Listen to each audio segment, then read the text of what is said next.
I asked ChatGPT, make me an image with 4 surfers 50 and over. You know what the thing did? All men. They were all white dudes. And I was shocked. I didn't realize that. Welcome to the Wipeout Weekly, the daily podcast for beginners, wannabe surfers, and seasoned wipeout enthusiasts.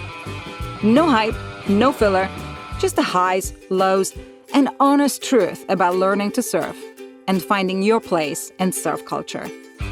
I'm your host, Suze Wilson. Let's go out. The story that you shared on Instagram when you were asked to leave a surf spot by 2 men independently. I am very curious how this happened and what followed from it. Yeah, so it's interesting. It's one of those things that sparked a lot of controversy in online discussions, right? And how I used to tell my graduate students, controversy is good for research. Apparently, controversy is good for building Instagram following because people just love to share their opinions. And it is controversial because it's not black and white, right? So the question is, should I have been there or should I not been there? You know, I was just slightly out of my comfort zone. I thought I was fine. My own perception. I've been surfing almost 5 years, and I go to that spot a lot on a smaller day. I go to that spot on the 2 to 3 day, and it was a 3 to 4 day. So it was just a little bigger, but it was a different ground. And personally, I thought I was fine. I knew what I was doing. But again, it's not a clear cut. Maybe I was in a way. Maybe I was, endangering some people, because one of the things the man said is, I see all these people and then you can't hold on to your board and it flies in my face. And that wasn't me because I just paddled out. So I think they just made an assumption that because I look like a cook, I'm going to let go of my board. And the funny thing is, a few funny things about it. When I posted that story, and it was the next day because I tried to write it off. And the next day I felt like it still affected me. I still didn't surf good. I was just I went to a different spot, but I was just not up on my game. So that's when I made that post. And I said, well, what do you do? And what's the most interesting thing is how the comments were divided. But what did most men say? And again, it's not 100%, but the majority of men say the following. It's a skill level thing. It was above your skill level and you shouldn't have been there. They said, get better first. It's a matter of abilities. It's a matter of safety for other people. And it's all about your skill level, right? Mm-hmm.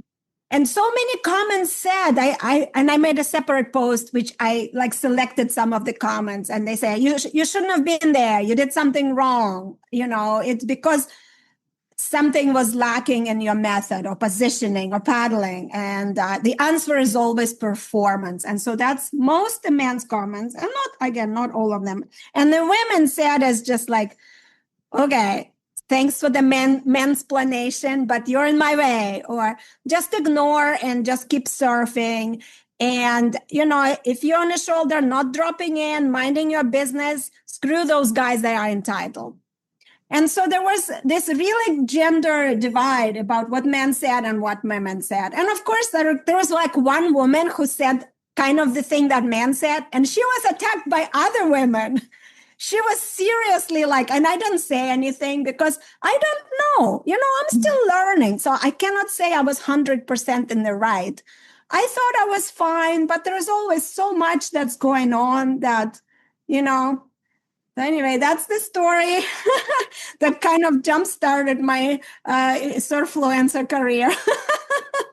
So you did go back to that surf spot. In a smaller day. Now I know because there's funny thing is I have a friend who goes to that same spot and she's older than I. She's 73. And then later we talked, and this was exactly the same 2 men who made comments to her on a different day. So that actually was really reassuring. It wasn't just me. We totally discussed their boards, how they look. One is like very distinct looking people. I don't want to, say anything, but she got exactly the same comments. And she's about my level, she's not that great, but she's not a complete beginner either. So then I started to think, okay, it wasn't just me.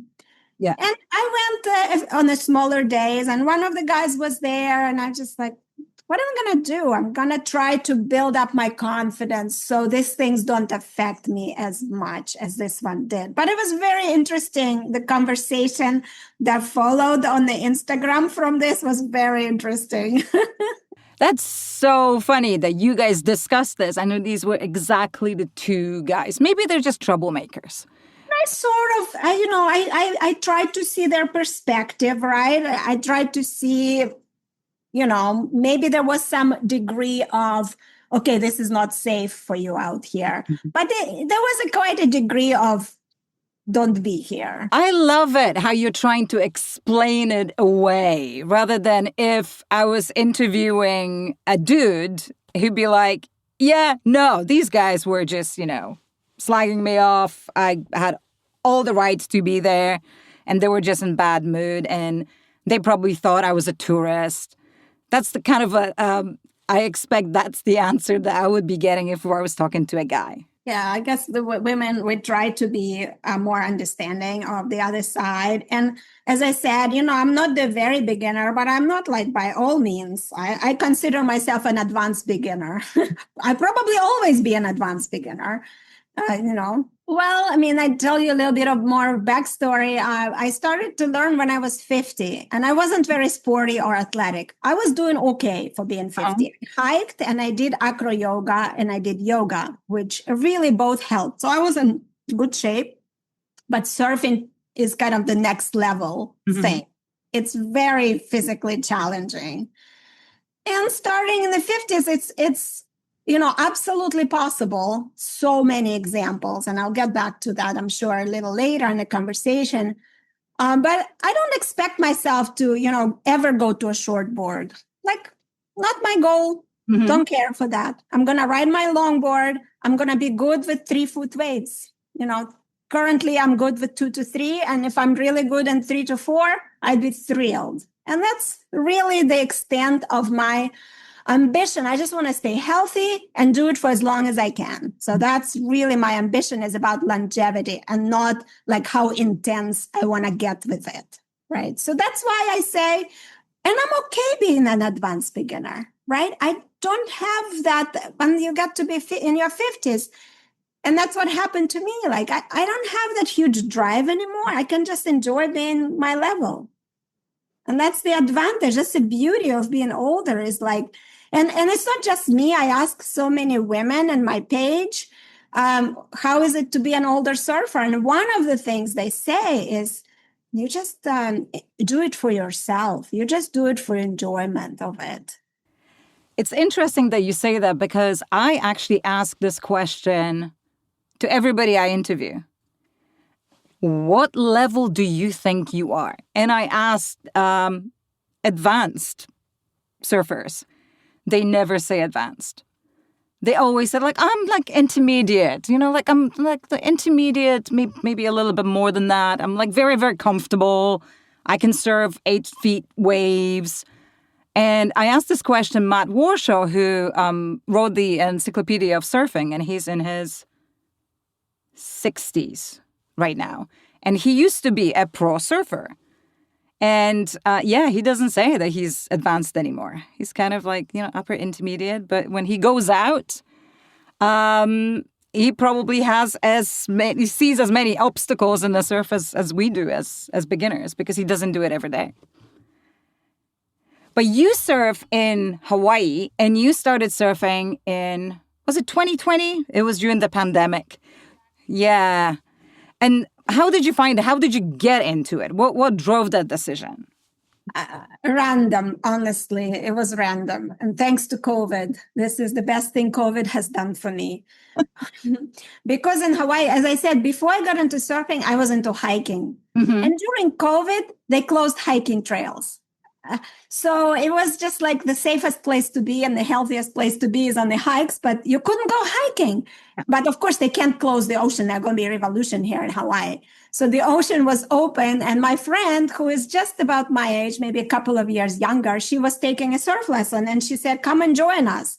And until that moment, it never entered my head that I could be surfing. I'm an okay swimmer, not like the greatest. I feel comfortable swimming. I don't like waves.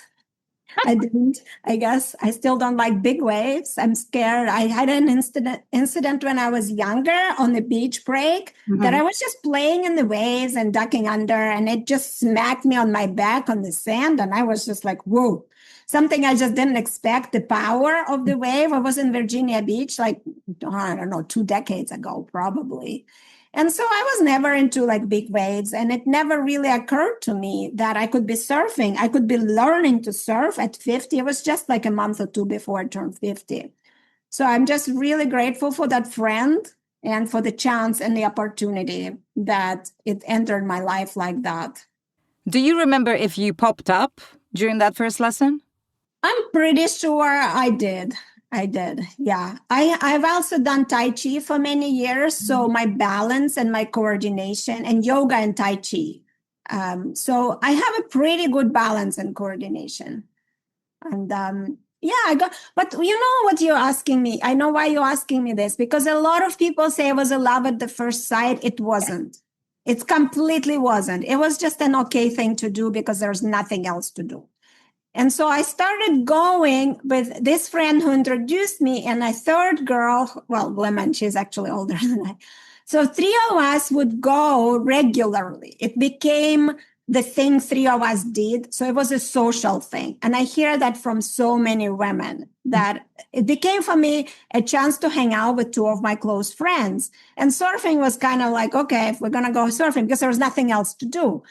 So it took me a long time, Susanna, to like surfing. I was the worst of the 3. I would pearl all the time. I would just pearl all the time. I don't think I had the right board for me. I'm small. I'm 5'2" and 110 pounds. So I could not manage my board. Like I would pearl but it was a good exercise and I was with my friends. So it was good. And like literally for a year, I just did it because they were doing it. And slowly, like I started like, oh, it's kind of fun. I don't think I went on my own, like for the whole year. I would just go with my friends and then slowly I started kind of getting a hang of it as I got a little better, not pearl so much. I started to be able to go on my own and just like, oh, I can actually do this. Took a long time. So there wasn't like one moment when you're like, oh my God, you know what? I love this. No, it was not one moment like that for me. It's like when I say, sometimes you have love at the first sight, and sometimes it's love that grows over time. And mine is more of the later. It's really grew on me over time. What are your favorite breaks where you surf? Well, now that I'm on Oahu, my favorite break is called Pops or Populars. Yeah, you're coming to Oahu soon. I am. So I'm going to take you there for sure. That break, when it breaks, it's fantastic. It's a little bit longer paddle, but the wave is nice. It's not fast. It's just beautiful. And when it's too small, that break is further out, so it doesn't break on the smaller days. Then I'll go somewhere else, depending if I get a friend, where we're going to go. So there's many opportunities. I'm so lucky. So I've been living in Hawaii 8 years before I started surfing. And now I'm beating myself up. It's like, why didn't I start sooner? Why didn't I think about it? Travesty.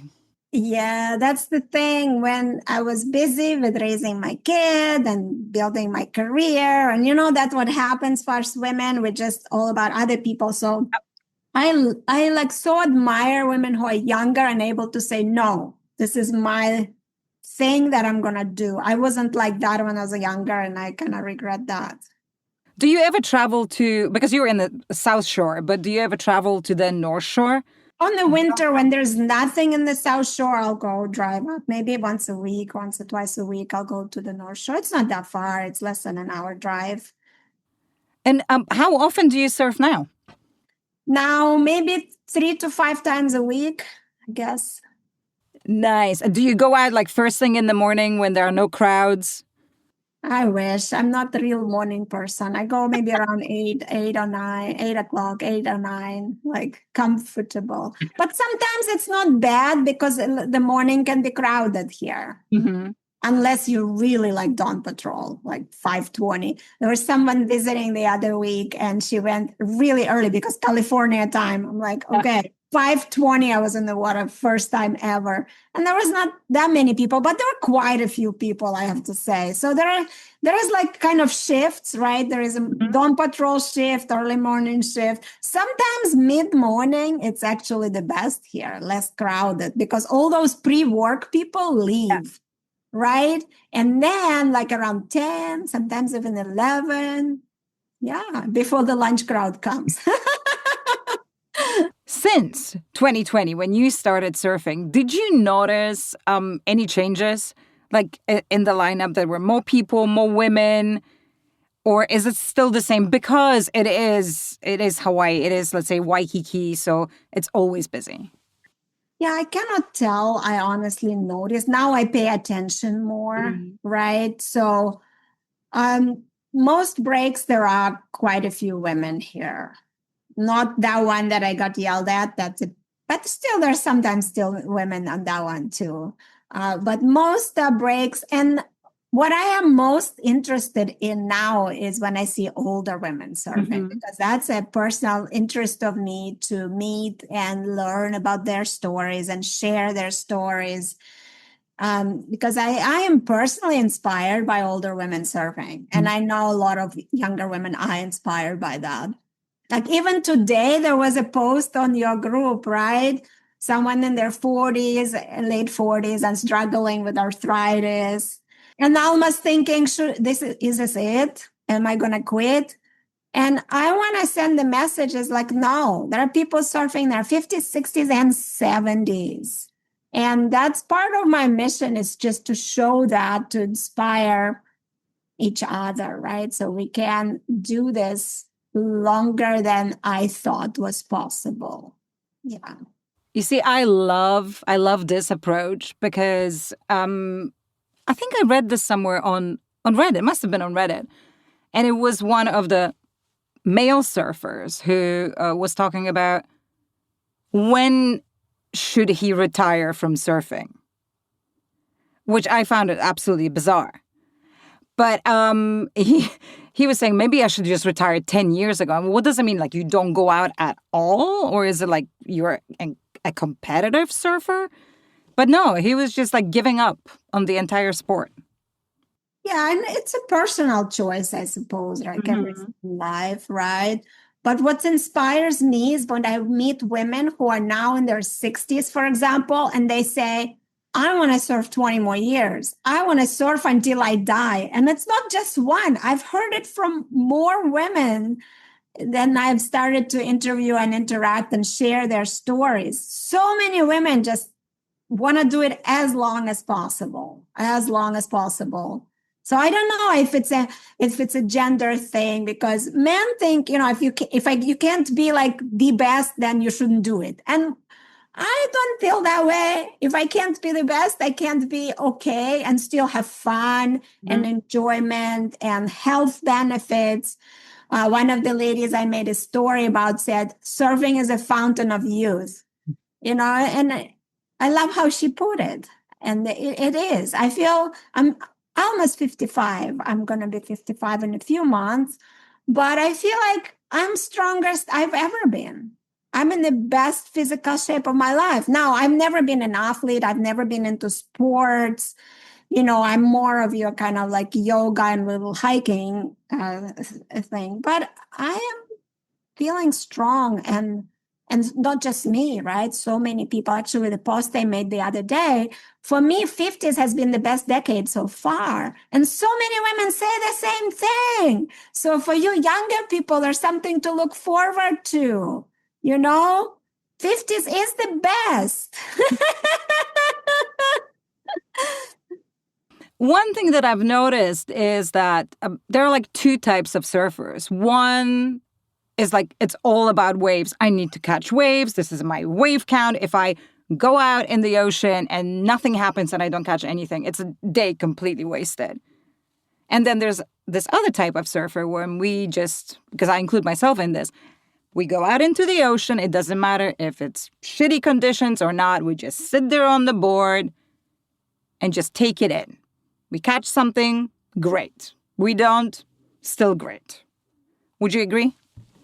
Yeah, I'm more of that kind too.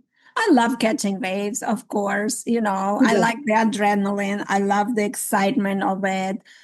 I don't think I ever had a session which I would say I caught zero wave. At least I'll get some whitewash or something, So,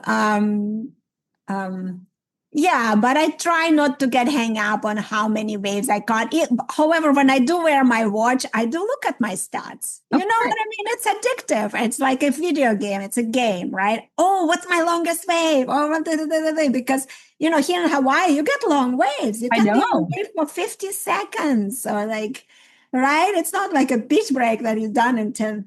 So it is exciting. I like the numbers. I like to look at that too, but it's never my goal. At least I don't want it to be my goal. My goal is health, fitness, mental health. It's my therapy. I'm sure you heard that before. It's totally my therapy. And so many people say, because of all these chemicals, right? It's the natural antidepressant, natural everything, mood booster. It's a natural mood booster, unlike anything I've experienced personally.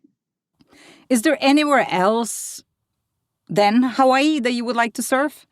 Or you're so spoiled? I know, I am. I'm so spoiled. I don't have this bug of going places to surf. I have 20 minutes from the best surf breaks ever, right? I did go to Costa Rica and Pavones, of course, the left was pretty fantastic. Some of their beach breaks I didn't care for. So I have a very a 2 weeks of experience of something else that's not Hawaii. And, never say never. One day I do want to, but it's not like a burning desire for me, like it is for women who are maybe at less favorable places in the world, right? And I can see the appeal of, traveling to surf. Yeah, I travel to surf on my bike, 13 minutes. It's a beach break. And unfortunately, right now is bigger than I would like it. So I'm waiting for the summer waves. And you're able to take your board on your bike? I can take my foamy, I can take my longboard. Very, very easy from where I live. Nice. I love the foamy. So something happened a few months ago that I had a scare with my low back. All of a sudden, my low back started going out. And it wasn't from surfing. I think it was more from gardening and doing too much sitting. I'm writing a book. I actually finished one book. So I was sitting too much and doing... Anyway, so then I went to physical therapy. Eventually, I realized it's not going away. And I'm a yoga teacher. And I didn't know how to help myself with the bulging disc kind of issue. So I went to physical therapy. And after 2 weeks, I started getting better. And he told me, you can go surf. You just can't carry your board. I'm like, okay. So what do I do? Because I couldn't lift anything. He told me not good for me to lift, but surfing apparently wasn't bad for me. So I borrowed a foamy from a friend. And I'm like, okay, I'm going surfing. That same day, I'm like, okay, I'm going. And I kind of fell in love with the foamy. It's just so easy to catch waves on it. Then when I healed enough to go back to my, a proper board, I just almost didn't want to. So what board do you normally surf on? I'm a small person. I surf 8.6. So I have a couple of 8.6 boards. One I just recently got Takayama in the pink, which is 8.6. Yeah, and I'm trying to fall in love with that board and may grow on me. And the other one I used to ride by some company called Blue. I don't know what it is, but on the back of it, it says some for surf chicks, something about surf chicks. And I figured out it's made for women. So I was surfing that. And I kind of like that board, but I don't know. There's nothing like the foamy. What's your sense on the foamy? When I started surfing in the UK, I surfed on the 7.6, and it was epoxy Bic. I don't think you can actually get them in the US. And that was, I had no idea that board was probably too small. I should have, if I got a bigger one. But we had a group of surfers traveling from London to North Devon and Cornwall. We were all beginners, most of us. So we didn't know what we didn't know. Right? And then when I moved over here to California, I got a 9.6 fiberglass, and it's a custom board, and it was made for surfing in Bolinas, just outside of San Francisco. And it's the best board ever. However, it's not necessarily perfect for the beach break that I've got here in Venice. So sometimes when I don't want to get hit on my head, I just take a foamy. So I thought, okay, well, let me see if I can actually pop up on a wave storm. Because the longboard is so stable. It turns so beautifully. Like everything about it is so perfect. So yes, I went back to an 8-foot wave storm. And I'm making progress on that. So now I'm thinking, if I go back to my 9.6, this is going to be like a Cadillac. So that's, I've got that. And I've got a 7.6 magic carpet. So it's a smaller board, and it's supposed to be like a longboard without those 2 feet in the middle. That's how that was sold to me. But it's got very, very little volume. So it's very, very hard to pop up on. So I don't actually use it. But one day, fingers crossed. So you don't want to try shortboarding at all? Nope. Shortboarding. No, I want to get better at longboarding. The reason I got in the pink is I want to try to walk to the nose. It's not like my primary goal or motivation, but that's something I could work on. I could work better on turning and carving a little bit, what you can do with longboard. But yeah, that's it. So is this your only goal, or is it? I want to get better. I really do want to get better. I want to get so comfortable that I can surf, as I said, 3 to 4, 5. Mm-hmm. I'm 5 feet, so 5 would be head high for me. That would be good if I could do that comfortably. So occasionally I can get it, but those are my goals, and yeah.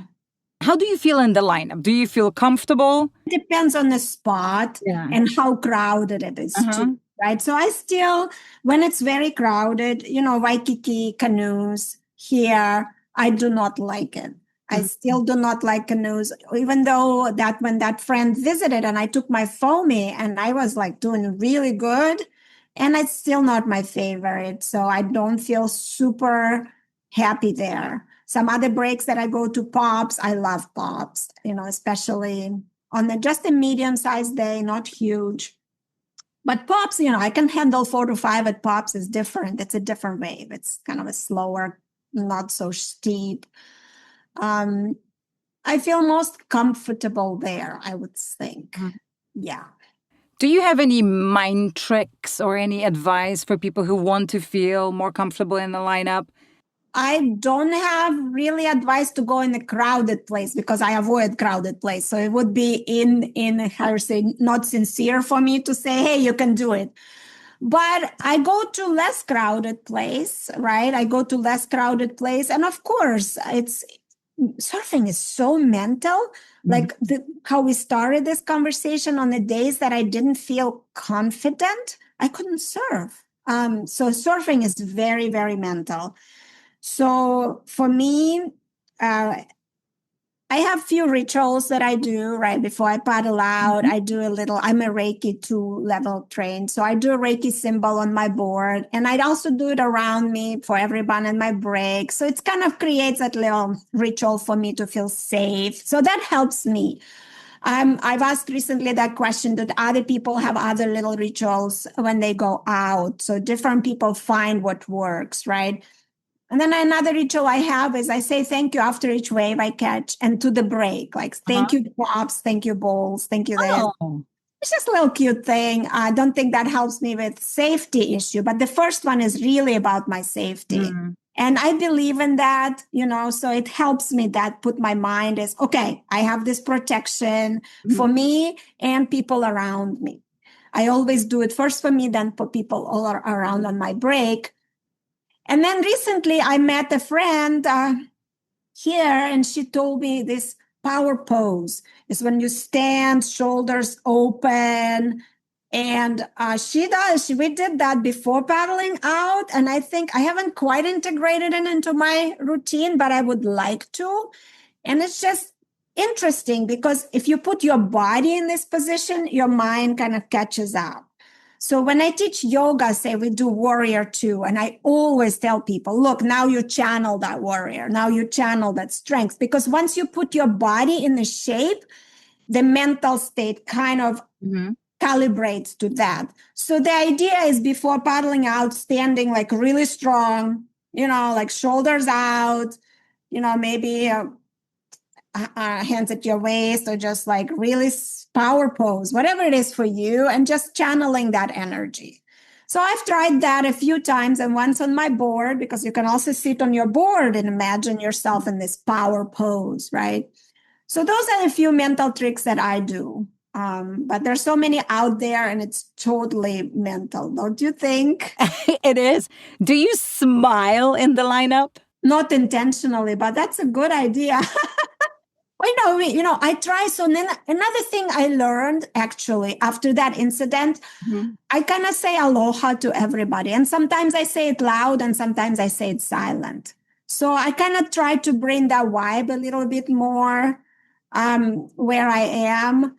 And of course, with that comes the smile, right? So I try. I'm not a super chatty. Like I have some friends who'd go paddle out and they'll meet everybody at the break, right? They'll chat with everybody, and I'm not like that.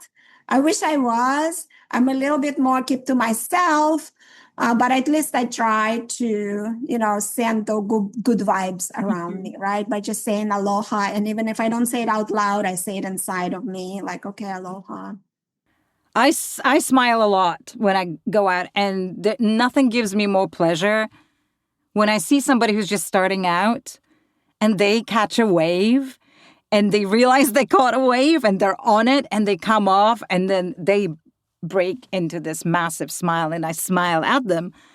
But I don't see many people smiling in the lineup. It's just so, it seems so stressful. Like you're there and you're like, I'm going to catch a wave and I'm going to ride it and then I'm just going to paddle back. And I think that just takes the joy out of surfing. I don't do that. And I think it depends on the gender balance, right? If there's mostly men, I think that would be more that way. And sometimes there are more women than men, and there will be more relaxed kind of feeling to it. One of the podcast guests that we had was Kyla Peterson, and she runs a surf school in San Diego, but she goes on a lot of retreats and surf camps. And she says that at some breaks, the gender balance is obviously in favor of women, and they sing and they just, they're being so more relaxed and everybody's clapping for each other. I think I would love to see that in California. I don't think I will, but that's a dream. Right. You interview a lot of women because you're writing a book, right? So last summer, well, first let me backtrack a little bit and tell you about the group that we have. Group, right? So how it started is actually it started with girls who can surf good. And Lisa, my partner in this venture, is Lisa Alfono, who has a business called Ageless Adventurers. And she made a post on your group and asked, are there any women over 50 in this group? And I don't remember exactly her question, but there was now she says over 200 comments came in on that post. And I was one of them. And she said she was thinking about starting a group for older women. And I jumped in with her and I said, look, I was thinking about the same thing. So I was thinking already about it and she was thinking about it. So then we got together and talked and decided to go in on this together. So we started this group, which is called Sassy Silver Surfers, and it started as a Facebook group. And now, it's not huge because we're very exclusive, right? We only have to be a woman 50 and over, but there are women from all over the world. There's more than 1,000 people in that group. And I met through that group another woman who is from Russia. I'm from Ukraine, as I mentioned, and she was here in Hawaii for a conference, and we surfed together and we hit it off, kind of friend-wise. And we decided, we're both researchers. So my background is research. It's economics research. But later years, I've sort of branched into happiness research, happiness and well-being. And she is a communication research about media and how media represents different populations, especially underrepresented groups. So that was her focus. So we talked and we're like, hey, let's write a research paper because that's what we do as researchers. So we started talking and eventually got this project off the ground. So last summer, we interviewed 30 women from our group, including the two of us. Yeah. So I have 31 1-hour interviews, maybe less than 1 hour, 40 minutes to an hour interviews. And there was a structured interviews because, it's research. So we had to ask the same questions of everybody. And then, of course, variations because it's approved by whatever you call like human research because it's research on humans. So we had to get it approved and it is approved. And so we have this wealth of data from these women and we ask them everything. Why did they start surfing? What are the challenges? What are the benefits? What are the physical benefits, mental health benefits? How did it change your identity? That's one of the things she wants to research, and both of us. And I'm, from my happiness perspective, is how does it change your mental health and well-being? Because that's my angle. So now we have this data and we're starting to process it. And we have now 2 papers that my colleague would be presenting at the conference in Singapore, actually in July. Wow. So this is a conference called International Association for Media and Communication. Now, you're interested in media and communication research. And the conference is about communicating environmental justice. And it's in Singapore in early mid-July. And so the 2 papers that we are working on is one is about how surfing in midlife is empowering for women. But the second one, and this came up after interviews, and we called it Communities of Care and Silver Surfers as Ambassadors for the Ocean. And what we learned from people is we get in such a deep connection with the ocean and its creatures and the beach and everything that surrounds us. It's kind of like we develop a relationship with the ocean, right? And it's a relationship. And a lot of people become what we call ambassadors because it's an environmental conference, but they kind of take to caring for the ocean in whichever way they can. Some clean up the beach, some just have this incredible connection and they become ambassadors for climate and improvement in our environment, ocean environment. So that's kind of an angle that came out of this research. So there will be 2 papers presented at this conference. And this one won the award from the conference, which is nice. That's amazing. Yeah. So it's kind of like all these things happen that I didn't ever expect to happen. But I was talking on another podcast, and what we decided is surfing, by helping you strengthen physically, it also strengthens you emotionally and mentally, right? It gives you this, what she called, it's not my term, but I love, a confidence muscle. Confidence muscle. I love that. Cool, yeah? So it's like we strengthen that as well. You can call it, whatever it is, but I like that. And so I think it's true, and I want to find out more if it's true for more women, that they've now started projects that they didn't think they would do. right? Just because surfing, especially later in life, it's a little different ballgame, but gives you that little extra confidence muscle building. Because you have to be confident to paddle out there, right? Or insane, confident. I love that. Yes, true. Yeah. Are there any common themes that you are noticing, like off the bat, in all the data that you have? Oh, yeah, of course. Like everybody who I interviewed said it's been amazing for my well-being. I'm happy when I surf, right? That's the common theme. I'm happy when I surf, when I can surf. And a lot of people, like some people make major changes in their lives. Some move closer to coast. Some decide, to work online or, to allow for that possibility. So the main theme really is what I'm interested is empowerment. My passion is how it can empower women in midlife and to kind of breaking down the stereotype of what we thought 50s or 60s or even 70s look like. It's not what we thought. It's not what I thought personally, because I'm sure in your culture too, in my culture, in your 50s, a woman, you are downhill. You're babushka. I don't know if you are definitely a babushka. Yeah. You are grandma sitting at the market and selling roasted sunflower seeds, right? So that's an image that I have. That is the exact image that I would have, and I probably did have when I was growing up. But obviously now I look at my friends and who are a little bit older, and I'm like, no, we're still as we were when we were in our early 30s. Nothing has changed, apart from the fact that obviously physically we're maybe less able and we need to take care of ourselves, and things are going to hurt if we do some physical activity. But you're absolutely right. I spoke to my mom this morning, and when I talk to her on the phone, I forget how old she is because she still sounds so young. Nothing else has changed apart from the fact that, she's in her 70s now. Yeah, there are several women. One woman, I made a story, and she is 70, maybe, oh my gosh, 73 feels like 55. That's what people say is like, I can't believe it.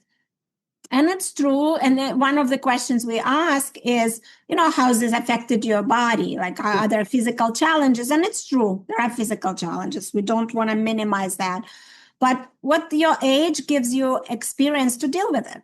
So you know that, okay, you can deal with it. And so many women I met who got knee replacement, hip replacement, shoulder replacement, and then went back to surfing, right? So all this diagnosis, it doesn't have to be the end. And when I see people get really into upper 70s, okay, they paddle on their knees, but they're still out there. So you modify, like me, I had to switch to the foamy because of my back. But what I learned is you learn to modify things, but just don't stop moving. Because if you don't stop moving, that's the fountain of youth. The movement is the fountain of youth. And surfing is just such a perfect combination of, the water and the movement. And you're out there in nature, the sun is shining, you're getting your vitamin D. And yeah, it's a perfect sport for anybody, well, at any age, but also specifically for people who are a little bit older. Yeah, it's completely like changed my whole idea of what old age is. And the more people I meet who sort of totally defy these ideas, it helps me. I love sharing their stories like on Instagram, because first it helps me, it inspires me, and I know it inspires other people. And I'm very passionate about changing that stereotype, because I was dreading being in my 50s. And I hear from so many younger women the same thing. Oh, I was dreading turning 40. I was dreading turning 50. As I said earlier, 50s has been my best decade yet. And it's not just me. A lot of people say that. And some people, one more said, she's now 76. One of the few older ladies that I've interviewed. She said she is happier in her 70s than she was in her 60s. Wow. Because she went back to surfing. She surfed as a young girl, like a teenager, because of the social circle. And then she stopped for 60 years. And now she went back in her 70s, and now she is happier than she was in her 60s. Isn't that inspiring, Susanna? So inspiring. I just love stories like that. So I'm out there. My mission is, part of my mission is to share stories like that, to break down those stereotypes and to give hope, to give inspiration, because really we need more. We need to put older women at their proper place in the society as a respected, honored, wise being, because women are, have that wisdom. We have so much to offer to make this world a better place. Yeah. So if we have more women who are strong and empowered, the world will be a better place. So it's my small little piece of that through sharing stories of older women surfers. Yeah. We all do like a little bit. What a great contribution. I couldn't agree more. We don't want older women to be invisible. And unfortunately, that's what tends to happen in the workplace. As you reach that age, it's harder to get a job because it is ageist. However we look at it. And I love how much you inspire older women to take up surfing and then continue into until they die.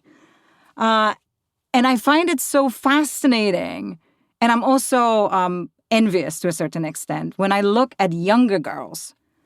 So they say, oh, no, I started so late surfing because now I'm 25. I'm like, oh, my God, you are so young. You're so young. 25. But still, they love it. They embrace it. And they will continue, hopefully, for as long as they can. And I love these new generations that just they don't give a fuck. It is what it is. We're just going to go out there. We're not going to take any shit from guys in the lineup, and we're just going to surf. And I find that equally inspirational as the stories of older women. So just looking at these young girls, and they're just killing it. Yeah. True. And it's changing like societal stereotypes, right? I don't know if you've seen the post I made that I asked ChatGPT to make me a picture with 4 surfers 50 and over. That's all I said. Make me an image with 4 surfers 50 and over. You know what the thing did? It then made them all men, all white dudes. They were all white dudes. And I was shocked. I didn't realize that. And what ChatGPT, of course, it's a mirror of what's in our media. It's what we are being fed on average, right? It's a statistically representative image of surfer. And I'm here to change that. And you are too with what you're doing, right? You are inspiring younger girls. I'm inspiring older women. Let's change that image, right? Because it's all in our media. And it's changing, but very slowly. Like how many older women you see modeling surf-related stuff? Zero. Zero, right? When I interviewed, this was one of the questions we asked. How representative did you feel in the media? Almost zero. I think 1 out of 30 said that she saw a commercial for like an older age community, and there was a woman surfing in her 50s or something like that.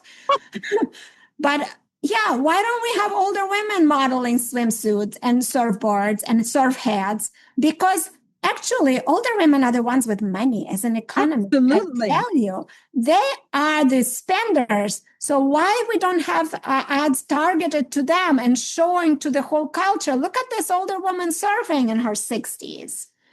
So that's another aspect of it as a media changing perception of what a surfer is. I think it's going to take us a while because this is also one of the missions of not only Girls Who Can't Surf Good, but also, the media arm of it, which is the Wipeout Weekly, that we want beginners to feel empowered. Beginners of whether it's men or female, whatever age they are. We just want to build their confidence quicker so they can get out there in the lineup and enjoy it. But I was thinking about what you were saying, and do you remember how long it took for brands, not surf brands, but for any sports brands, to start including photos of women who were larger on their websites. I remember, I think when Fabletics started, I think they were all very much cookie cutter size, I don't know, 0 to 2.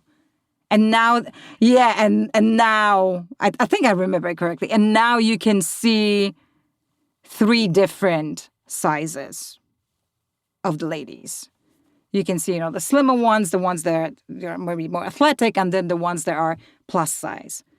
But that took forever. Because we still don't see many older women surfers modeling anything. So hopefully that would start change soon.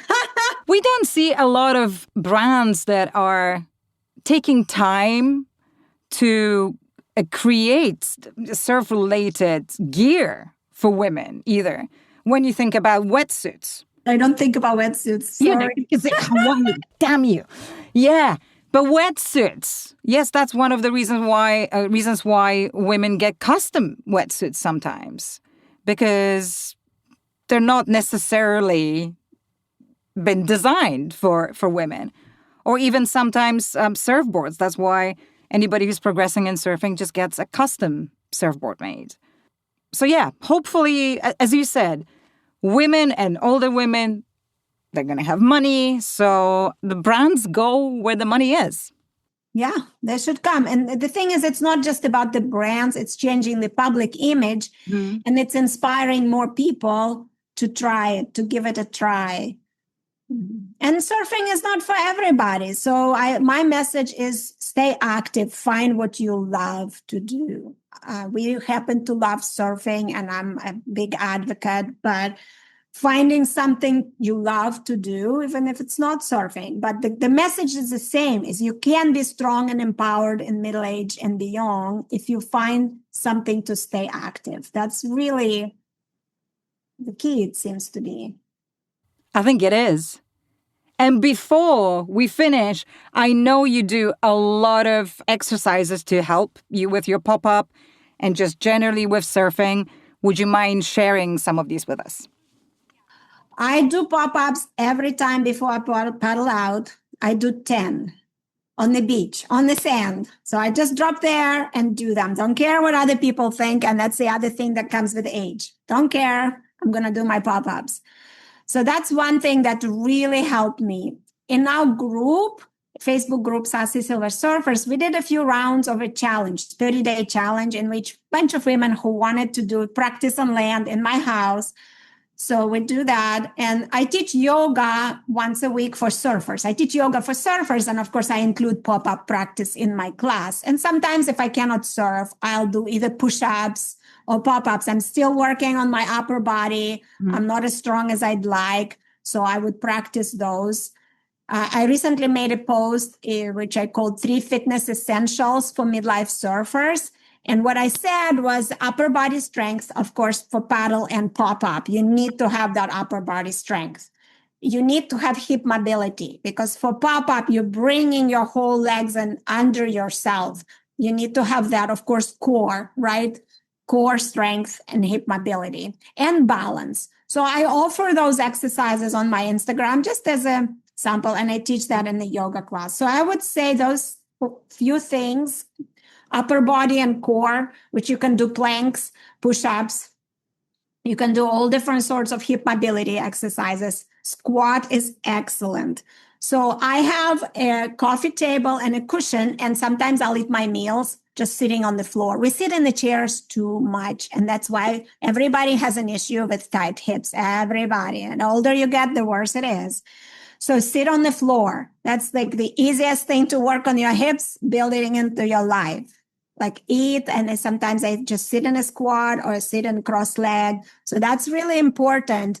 And what did I say? The balance. And of course, anything you do for endurance, because if you like out of gas by the time you're at the lineup, then you're not catching anything. So working on endurance in any way, shape, or form. And it could be as easy as just brisk walking, running, biking, cycling, rowing, whatever it is, or just paddling your board along the beach, or swimming is really good. So those are the 4 things that I would say a good place to start. And that's the thing. You are as strong as your weakest link. Mm-hmm. So for me, my weakest link has always been like upper body strength. So I have to work on my weakest link. For some people, it could be the balance. Mm-hmm. For some people, it could be the hips. So find what's your weakest link, because that is going to hold you back, right? Great. I think my weakest link is hip mobility. That's for sure. Huh. Yeah. So I have actually on my Instagram, I have this little cute hip dexterity exercise that I learned from a Hydromind, the surf dude. Yeah. And then I give away a free hip mobility guide, which is 5 yoga poses that it's a PDF. So anyone can, through Instagram, text me and I will give you a hip mobility guide. And the squat, of course, is going to be the squat is the king for hip mobility, because basically pop-up is almost you moving from laying down to a squat. Yeah. And then you lift yourself up with your legs. So I feel like that's the king of hip mobility exercises. But there are other ones, because hips move in all sorts of directions, flexion, extension, side, adduction, abduction. So, that's the thing. And it definitely will help you with the pop-up, or anyone. It will help with the pop-up and turns and stability, because if the hips are really, really tight, it's hard to feel stable as well. But we sit so much in the chairs, and that's the problem. The more we sit, the tighter our hips get. No sitting, no more. Yeah, sit on the floor as much as possible, right? Where can everybody find you online if they want to get in touch or follow you on Instagram? Perfect. Yes, thank you for that. So two different things. Specifically, if you're a woman 50 and over, there's a Facebook group. It's called Sassy Silver Surfers, but we're very exclusive for women 50 and over, just to keep a protected community. And everybody is welcome to follow me on Instagram, because Instagram is public, open for everybody. And that's for inspiration, whether you're 20-year-old or 80-year-old, whatever you want. And man, welcome to follow. If you're inspired, if you're learning something, if it's helping you, anyone, welcome to follow me on Instagram. But the Facebook is specifically, we're keeping with my colleague Lisa Alfona from Ageless Adventures, so people can connect her. She's now organizing surf retreats for women, especially older women. And so those are 2 resources where we can find each other. Is there one thing that you would like the older women to know about surfing? One single thing. One single thing, I would say, you can improve at any age. No matter where you start, you can improve. And I find it's a very hopeful message. Yeah. Even if you're starting as late as possible, you will improve. There have been studies of people doing weightlifting in their 90s and improving, right? So I'm a researcher, so I look at research, and I strongly believe that no matter where you're starting, you can improve at any age. That's my message. And that's all for today. Check out the Wipeout Weekly for our free newsletter, more stories and ways to connect with us. Thanks for listening. See you tomorrow for more of the Wipeout Weekly.